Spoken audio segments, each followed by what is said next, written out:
나눔교구의 이봉선 집사님의 아버님이시고 또 이봉선 집사님의 부인 되시는 다키오 권사님에게는 시부가 되시는 이봉선 집사님의 아버님인 고 이정목님께서 오늘 하나님의 부르심을 받으셨는데 어제 하나님의 부르심을 받으셨는데 빈소가 경찰병원 장례식장 1층 90호실이라고 합니다. 위로 예배를 11시 30분에 경찰병원 장례식장에서 드리게 되니까 교회에서는 11시에 출발을 해서 위로 예배를 다녀온다고 합니다. 그러니까 우리 나눔교구 식구들 다키오 권사님 또 이봉선 집사님의 기관 되시는 그 기관 소속 회원들은 함께 위로를 해주시고 함께 이 장례 예식이 잘 진행될 수 있도록 도와주시면 감사하겠습니다. 어제 부러울 정도로 이 느헤미야의 기도를 우리가 우리의 기도로 삼자. 하나님, 이 백성을 내가 도운 것, 행한 것 그거 기억하시고 나에게 은혜를 베풀어 주시옵소서 하고 그렇게 기도했다 말씀을 드렸고, 그 기도가 우리의 기도가 되었으면 좋겠다 말씀을 드렸습니다. 어제 하루 하나님, 내가 교회와 하나님 나라 그리고 우리 구역과 우리 기관을 위해서 행한 일을 기억하사 내게 은혜를 베푸시옵소서 그렇게 기도하고 보낸 줄 믿습니다.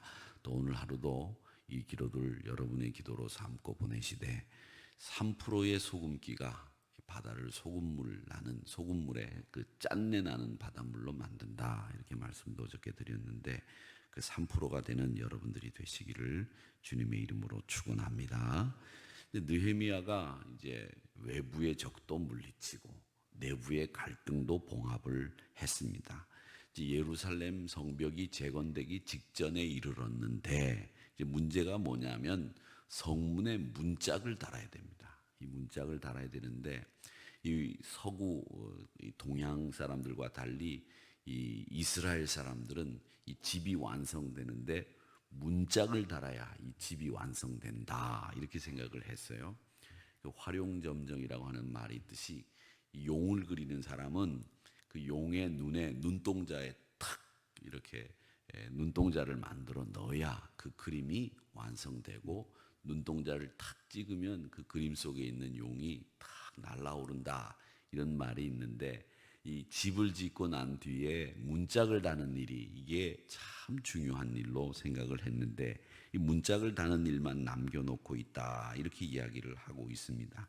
그러니까 이 6절 하반절에 보니까 그때는 내가 아직 성문에 문짝을 달지 못한 때였더라. 그러니까 이 성벽 재건을 이루고 성문에 문짝을 달아야 되는 이 일을 끝내야 일이 완전히 끝나게 되는데 일이 아직 안 끝났다라는 이야기입니다.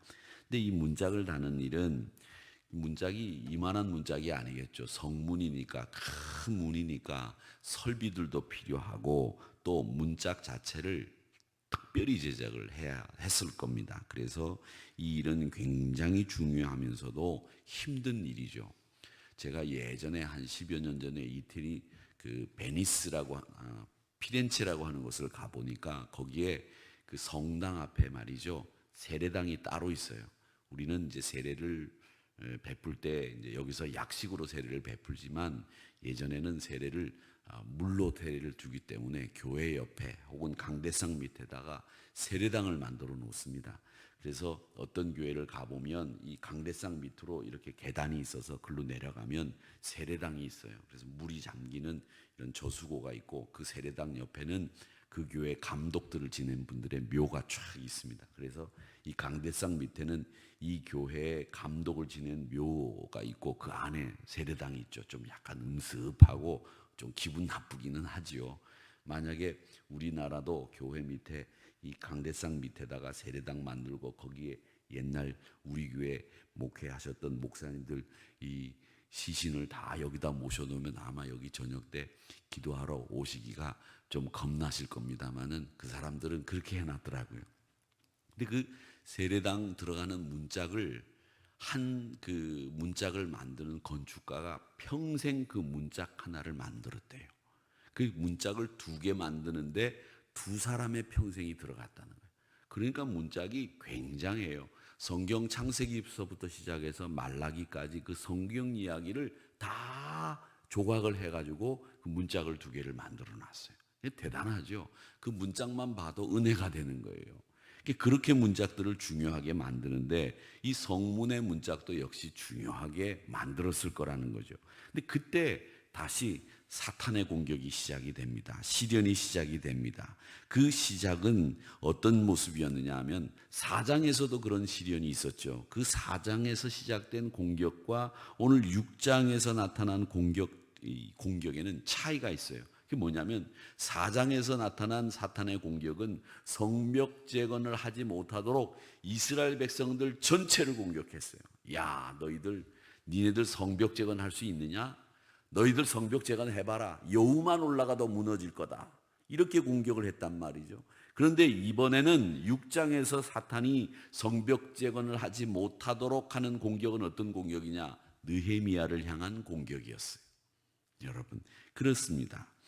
4장에서는 이스라엘 전체를 향한 조롱과 공격이었는데 이번에는 느헤미야라고 하는 사람을 공격하는 6장의 공격이 있다라고 하는 겁니다. 그러니까 여러분 잘 아셔야 돼요.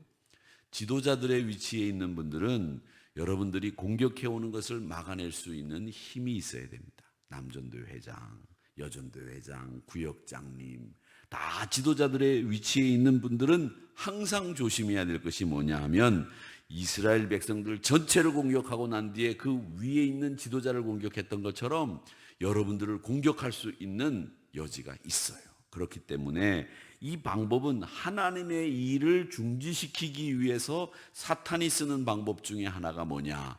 이스라엘 회중들을 전체 공격하고 그 다음엔 지도자를 공격하는 것이 하나님의 일을 할 수 없도록 만드는 계략이다라는 것을 여러분 아시기를 바랍니다. 그래서 그 1절에 등장하는 지도자를 공격하는 느헤미야를 공격하는 이 사람들이 등장하는데 그 사람들이 누구냐라고 이름이 쭉 나와 있고 이 유혹이라고 하는 것과 시험이라고 하는 것이 끝이 없다는 것을 우리에게 보여주고 있습니다. 그 공격이 뭐냐 하면 2절에 보니까 느헤미야를 예루살렘 성 밖으로 끌어내려고 하는 거예요. 그러면서 어떤 제안을 하느냐면 산발랏과 도비아가 느헤미야여 예루살렘 성에 있지 말고 오노 평지로 와서 좀 만나자.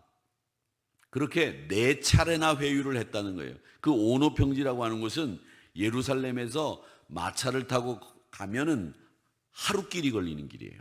그러니까 이게 보통 먼 길이 아니에요. 굉장히 먼 길이죠. 그 하루길이 걸리는 길을 오라는 거예요. 그 평지에서 만나자는 거예요. 근데 그 평지에서 만나자는 이유는 뭐냐 하면 예루살렘 성이 하는 성문짝을 다는 일에 지금 집중하고 있는데 그 일을 중지시키고 느헤미야를 오노 평지로 불러낸 다음에 거기서 느헤미야를 암살할 계획을 가지고 있었던 겁니다. 그리고 난 뒤에 산발랏과 도비아는 예루살렘에 있는 사람들에게 전통을 하나 보내는 거죠. 해석합니다. 느헤미야가 어제 갑자기 사고로 사망했습니다. 그러니 그렇게 하시고 이스라엘 백성 여러분 애도 속에서 애도 기간을 보내면서 우리가 뭘 해야 되는지 다시 한번 생각해 봅시다. 하나님의 뜻이 이 성벽을 재건하는 일에 있을까요? 아닐 수도 있지 않습니까? 그러니까 우리가 성벽 재건보다도 우리가 이제는 먹고 살 일에 집중해야 될 때가 됐습니다. 여러분 얼마나 배고픕니까? 이렇게 이야기하면 백성들은 거기에 넘어가는 거예요. 그렇게 계획을 잡아놓고 느헤미야를 4차례나 오노 평지로 오라고 회유를 했어요. 그런데 이 느헤미야가 이 말씀을 듣고 뭐라고 이야기를 하느냐? 4번이나 내가 사람을 보내되 나는 똑같이 대답을 했는데 뭐라고 대답했느냐? 3절의 말씀에 보니까 이제 큰 역사를 내가 한다. 하나님의 일을 하고 있다. 그러니 내려가지 못하겠다. 하나님의 일을 중지하고 너희에게로 어떻게 가겠느냐? 이렇게 이야기를 하면서 느헤미야는 그 4차례에 달하는 회유를 거절했다는 거예요. 사랑하는 성도 여러분, 그 4차례나 회유를 거절했던 까닭은 암살 의도와 그들의 의도를 간파했기 때문에 그렇습니다. 그 간파한 것이 뭐였느냐? 나를 해하려고 했다라고 하는 것을 느헤미야는 알고 있었다는 겁니다. 자기가 가는 대신에 사람들을 보내서 정중하게 거절했다는 겁니다. 여러분, 여기에 이 4번씩이나 똑같이 대답을 하는데 주의 일을 하기 위해서 내가 못 간다 이렇게 얘기를 하는데, 여러분 여기서 우리가 배워야 될 게 있어요. 우리가 아무리 그 사람이 나쁘다고 하더라도, 그 사람이 주의 일을 중지시키려고 한다고 하더라도 느헤미야는 사람을 보내서 거절했다는 거예요. 이 말은 뭐냐면 거절할 때, 그리고 그들과 싸울 때 항상 정중하고 예의 바르게 싸웠다는 거예요. 여러분, 이게 중요해요. 세상 사람들은 싸울 때 어떻게 싸우느냐? 예수 안 믿는 사람들은 싸울 때 더럽고 치사하고 자기의 방법을 다 써서 그렇게 싸워요. 그런데 예수 믿는 사람들은 언제나 신앙의 자존심을 지키는 사람들이기 때문에, 명예를 지키는 사람들이기 때문에 더럽고 치사하고 하나님의 방법이 아닌 것은 쓰지 않는 거예요. 그게 바로 뭐냐? 그걸 한마디로 얘기하자면 예의 바르게 싸우는 거예요. 여러분, 아무리 극악무도한 그 황야의 무법자 강도들도 등 뒤에다가 총을 쏘지 않는 거예요. 그렇지요? 어떻게 쏩니까? 그 사람이 돌아서서 나를 볼 때 총을 쏘지, 나를 안 보고 있는 등에다 대고 총을 쏘거나 칼을 꼽지를 않아요. 그게 이 황야에서 싸우는 사람들도 그런 싸움의 룰을 지키는데, 예수 믿는 사람들은 말할 것 없죠. 그렇게 느헤미야는 예의 바르게 싸운다라는 것을 우리가 알 수 있다는 겁니다. 그러니까 하나님의 일을 하고 있기 때문에 떠날 수 없다는 강한 의지를 내비치면서 하나님의 큰 역사를 하는 거예요. 그러니까 인간적으로 그 사람들을 만나러 오도평지에 갈 이유가 없는 거죠. 여러분, 여기서 우리가 배우는 게 또 하나 있습니다. 그게 뭐냐? 내 삶의 우선순위를 어디다 두느냐? 이게 매일매일 우리가 점검해야 될 일이에요. 여러분, 내 삶의 우선순위가 어디 있습니까? 하나님의 영광을 위해 주의 일을 하는데 내 삶의 우선순위가 있느냐 아니냐? 저는 늘 제가 어릴 때 제가 섬기던 교회 장로님들을 기억한다고 말씀을 드립니다. 그 장로님들은 교회 일이 우선이셨어요. 그분들이 우리에게 남겨준 교훈과 그분들이 우리에게 남겨준 그 신앙의 족적들은 저 같은 사람에게도 잊혀지지가 않나요? 주의 일을 하면, 내 일을 안 하고 주의 일을 하면, 하나님의 일을 하면, 하나님의 역사를 먼저 하게 된다면 손해볼 수 있다고 생각하시는 분들이 많이 계시지만 절대 그렇지 않습니다.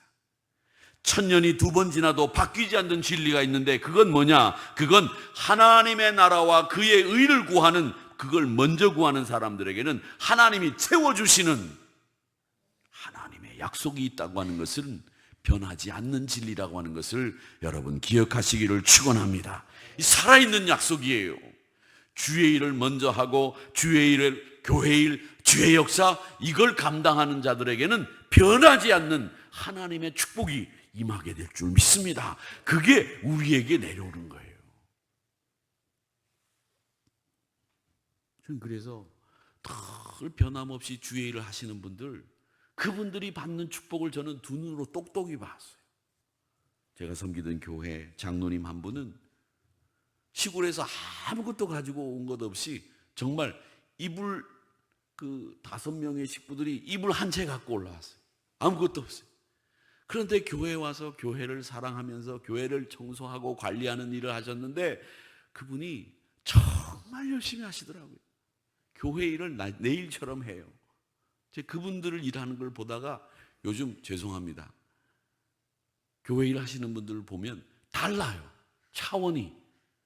제가 계단을 이렇게 올라오다 보면 우리 집사님들이 그 화분 쫙 내려놓은 걸 다 치워놓고 물 주고 꽃 잘 피게 했는데, 제 눈에는 그게 못마땅하게 탁 눈에 띄는 게, 그 화분이 놓였던 자리에 거기에 물을 뿌리면서 흙이 떨어져 있는데 그 흙도 물 뿌려가지고 좀 잘 이렇게 깨끗하게 해놓으면 되는데, 화분 놓여있는 자리에 흙이 그대로 남아있는 게 보면 제 눈이 거슬려요. 그런데 그런 분들은 그런 일을 안 했을 텐데 이런 생각이 들어서 죄송스럽습니다. 우리 집사님들 열심히 하시고 있는데 제가 괜히 이런 소리를 해서 정말 열심히 했어요. 그런데 그분들이 나중에 어떻게 됐느냐? 나중에 말이죠, 복을 받기 시작하는데 자녀들이 공부를 얼마나 잘하는지 자녀들을 하나님이 일단 책임져 주시더라고요. 그리고 물질의 복을 부어주시는데 이분이 말이죠, 나중엔 장로님 되고 나중에는 큰 버스를 2대 사가지고 집차로 넣고 말이죠, 집도 사고, 이야, 그렇게 하나님이 축복을 부어주시는 걸 제 눈으로 똑똑히 봤어요. 제일 중요한 건 뭐냐? 주의 일을 어떻게 감당하느냐. 그건 감당하시는 분에게 주시는 축복은 말이죠, 이루 말할 수 없어요.